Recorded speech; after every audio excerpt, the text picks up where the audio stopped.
Hi friends, మాది mobile వాళ్ళు Kakinada. Vivo V29 model, edge model touch glass replacement తీసుకొచ్చారు customer. Touch glass చూడండి, పైన బ్రేక్ అయింది.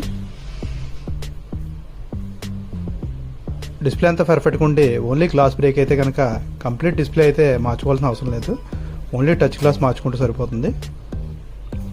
బ్రేక్ అయిపోయిన టచ్ గ్లాస్ని డిస్ప్లే డ్యామేజ్ అవ్వకుండా రిమూవ్ చేసి చూడండి, పర్ఫెక్ట్గా వర్క్ చేస్తుంది. రిమూవ్ చేసిన తర్వాత కూడా న్యూ గ్లాస్, ఇది ఒరిజినల్ గ్లాసు.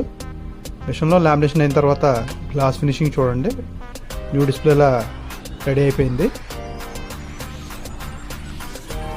మొబైల్లో ఫిక్స్ చేసాం, గ్యాప్సే లేకుండా చాలా పర్ఫెక్ట్గా వచ్చింది. గ్లాస్ రీప్లేస్మెంట్ చేసినట్టు కూడా ఉండదు. మళ్ళీ మొబైల్ యాజ్ ఇట్ ఈస్గా రెడీ అయిపోయింది. ఇటువంటి గ్లాస్ రీప్లేస్మెంట్ కంప్లైంట్స్ ఏమైనా ఉంటే మొబైల్ వాళ్ళని కాంటాక్ట్ చేయండి.